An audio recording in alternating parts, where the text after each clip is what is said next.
Hi மக்களே, இன்னைக்கு நம்ம பேச்சுலர் கிச்சன்ல கேரட் சட்னி பண்ண போறோம்.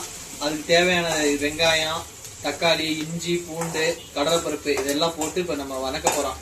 இதை வணக்கிட்டு அடுத்து நம்ம கேரட் சேர்க்க போறோம். கேரட் சேர்க்கி வணக்கிட்டு கருவேப்பிலை எல்லாம் போட்டு உப்பு தேவையான அளவு சேர்த்துட்டு நம்ம அரைக்க போறோம். நல்லா செம்மையா இருக்குங்க. தோசைக்கு நாங்கள் தோசை தான் ஊற்றுறோம். தோசை ஊற்றி சாப்பிட்டு பாருங்க, அருமையா இருக்கும். இப்போ வெங்காயம் தக்காளி ஓரளவுக்கு வணங்கிருச்சு. தக்காளி நான் இப்போ ஆட் பண்ணுறதில்ல. தக்காளி போட்டுட்டு அதுக்கப்புறம் உப்பு லைட்டாக சேர்த்திங்கன்னா கொஞ்சம் வேகமாக வெந்துடும். அதுக்கப்புறம் தான் நம்ம கேரட் சேர்க்க போகிறோம். இப்போ தக்காளி போட்டாச்சு. கொஞ்சம் கல் உப்பு போட போகிறோம். கல் உப்பு போட்டோம்னா அது தக்காளி ஒரு 5 செகண்டில் வதங்கிடும்.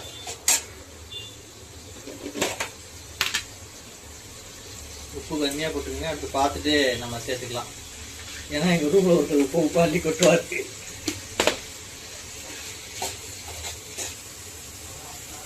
இப்போ தக்காளி வெங்காயம் எல்லாம் வணங்கிருச்சு. நம்ம கேரட் இதில் சேர்க்க போகிறோம். நம்ம ஊட்டியிலேருந்து நம்ம நண்பர் கொண்டு வந்த கேரட், அவங்க தோட்டத்தில் விளைஞ்சது, நல்லா டேஸ்ட்டாக இருக்கும்.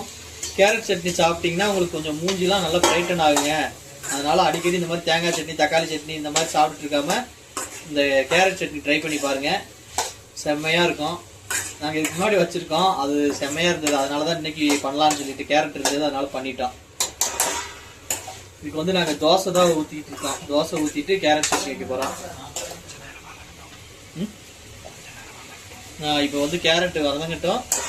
நம்ம அதுக்குள்ளே சைடில் அங்கே தோசை ஊற்றிட்டு இருக்க நண்பர் தோசை ரெடி ஆகிட்டு இருக்கு. அப்படி ஆற வச்சு அரைக்க போகிறோம். அவ்வளோதான்.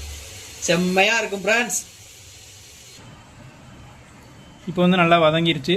இப்போ வதங்கினா தக்காளி கேரட் எல்லாத்தையும் நல்லா ஆற விடணும். கொஞ்சம் நேரம் ஆற விட்டதுக்கப்புறம் நல்லா அரைச்சி மிக்சியில் போட்டு அரைச்சி தோசை வச்சு சாப்பிட்டோன்னா சூப்பராக இருக்கும். நீங்களும் ட்ரை பண்ணி பாருங்கள்.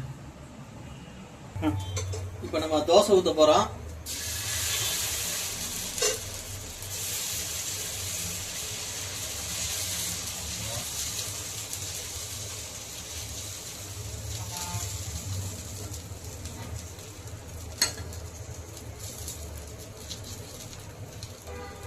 ஐயோ, முதல் தோசை இப்படி வருது. கேரட் சட்னி ரெடி மக்களே. இப்போ நம்ம சாப்பிட போகிறோம். தோசை ஊற்றியாச்சு. இப்போ நம்ம உட்காந்து சாப்பிட போகிறோம்.